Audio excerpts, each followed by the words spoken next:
Youth Icon Grand Finale zana People's Icon Lalrosanga chu ama chantu offense to tak ten Honda bike CB200X cheng noi khat sing ruk sang kwa zahni som ruk le pakoman zetin an surprise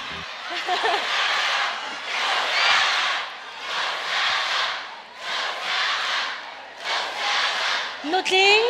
patling, nula, tlangwal, naupang. Tibuay tu, luti hay tu. Kan top 5. Zina, kan suan for em. Tumo? Tui dang tlangwal, dang nunpong kalase. Yeah, Lalrosanga, kan suan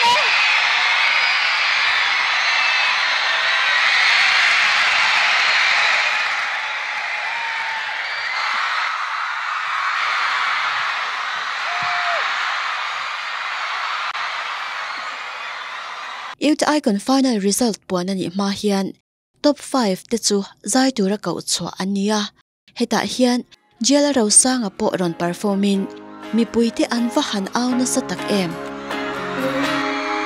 Fulo mo chiang de lipstick hoi kan so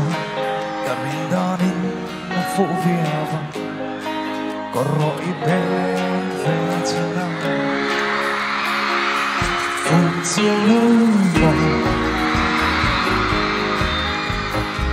ai promise chẳng suy tôi nè suy lung đúng nghề mày suy lung đúng nghề mày chỉ biết môi cho ba cây đầu lên ta nắm trên dấu ống mòn cây sông cất hiên nên thay lối cây sông cất hiên nên thay lối phút chia lối ai promise chân xuân tôi nè suy lung đúng nghề mày suy lung đúng nghề mày quê năm thua gió về tất cả mọi người luôn xiang lối về âm mộng còn lấy cơn đoán với khẩn tâm còn lấy cơn đoán với khẩn tâm phút chia lâu mòn ai promise rằng xuân tôi nè suy lung đúng nghề mày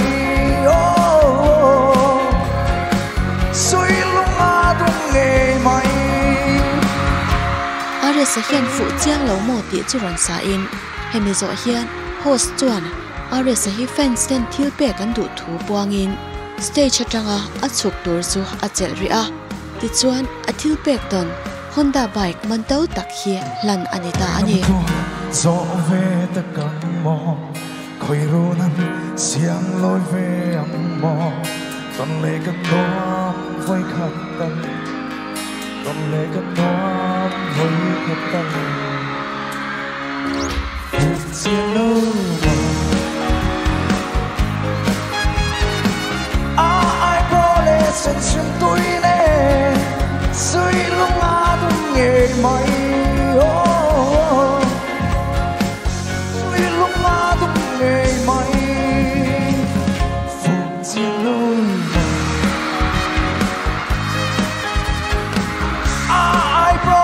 chân xuân tôi nè suy lung đúng nghề mày suy lung đúng nghề mày kan chat angin Lalrosanga hi offense ten poisa tho khomin bike an le sak don ti hi atang thang na sa le a le felani ma hotin social media shanga kan lo munwal to ani kha nima sala zanina azet chuan Lalrosanga kuta nge Hlan fel anita ani không ale je Lalrosanga din chum zom tia chan che kan ne ke en vak to lo meng che real za lang le vak vak pala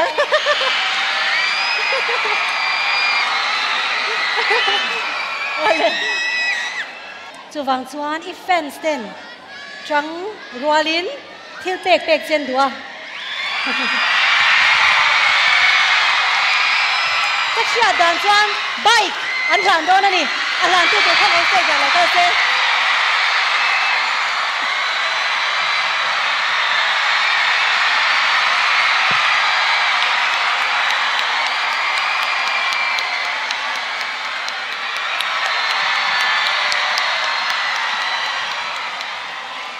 Ole, kalong pile mai che kalong ne o.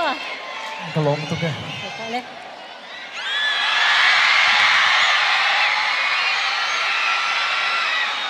Voi lam khan he Honda bike hi zote Honda chan mari chaltang rota showroom atangin lak chwa ania heta hian Lalrosanga fans group WhatsApp group a admin ten boy puin atul ang te antifel ngal vekani Honda lam hian ares anena Honda t-shirt moi takle thilpek thatak anlo present bawk tin fans te poisa tling khom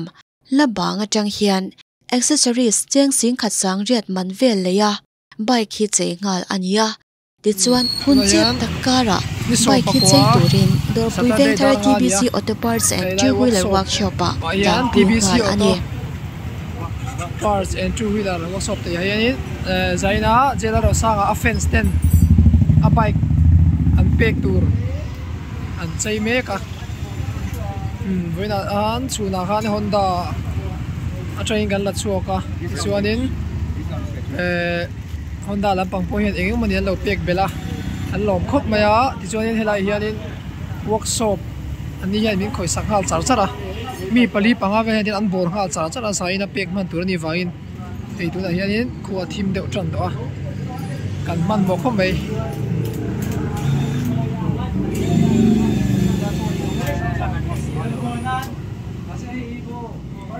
fans group a admin te hian tan kwal zungin an buai puile chara uluk le man mo taka tai kho thim thlenga an chei no chuan tai dar nga vela an chei zo theita ani hetiang te kami puite icon ti hial khopalar Lalrosanga fans te bengwar na le ama andu sakzia an lantir na hi aro pui em ani heti la Lalrosanga hian bike adong don ti thom chu she to ma se ala mubik lo mai ni lovin aring tak ngam lo zok hialani tuna hian danga le chan ve ni a ei zania hlan tur ani wangin karen lo thibok ne an la boi pui chara an zo trap to ani a moi don khop mai are sa du sak tu ten poisa an tho khoma atuna la fog light boi pui mega eng tha peng khop mai bak chon zo to khat to viawa arena lampo kan lapan pui man lawani karen thita ni moi don em eng tha pang la mai kan zo trap hem zo hianin arena lama kan pan puyanga pon lama kan lo danga val pui te siam zo chian ni am vua zo ve la an vua zo ve la hay nan to khop mai khu ta sil la kan le don ni ta hian hay siam tu te val pui te now sia la te ho naw ani ruat bi ka te ti chuan ruaman na fel tak siam tu fans group admin te hian grand finale zan hian he thil pek hlutak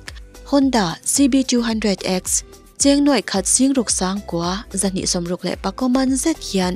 Lalrosanga hi an surprise ta ani hetiang taka ama du sak tu a fans te thil ti ro pui taka wang hian Lalrosanga chuan lom thu a soi mol ani heti la hian Lalrosanga lar na chuan zual lam apan zela Youth icon top 5 a icon zin kong atop nu lo ka chang khan a rimoi zin kong tak zok chu in chanin tuna hian zaya som tu anei char to a ni tin mahin mun ni mun thuma zai na tur anei chongal mol mai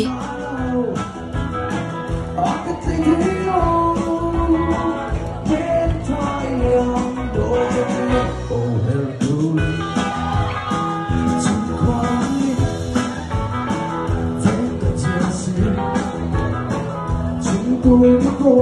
zoram mi puiten azai kan langai thakham lo boka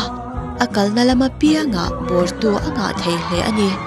tuna hian are sa hian mizoram mai ni lo pune lama changte po a zai tura somna adong to a youth icon ni talo ma se icon zinga hlo ting berti in kan soi thei hial to ani kan du ai ban ka du job ro sa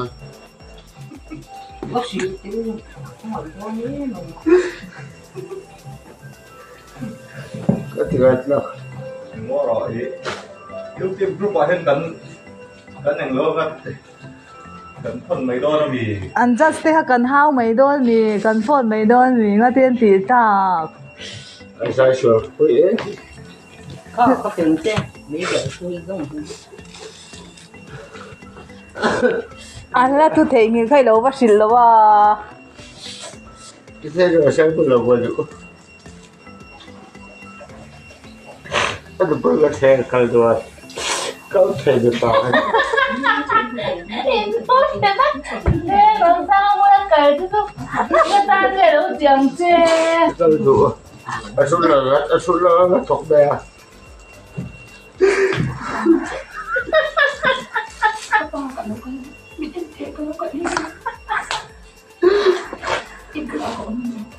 Aduh lah ngang thok turi ni kalang ah.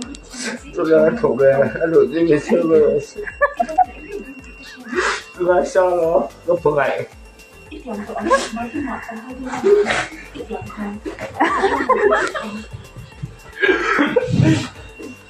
Minta kui đâu, aku bilang kelas tu boleh tu kui đâu. Phone number kan ya sih, kan phone mấy đơn mi. Kalau tu, Có sự tiền xuống luôn. kalau tu. Có sự có bạc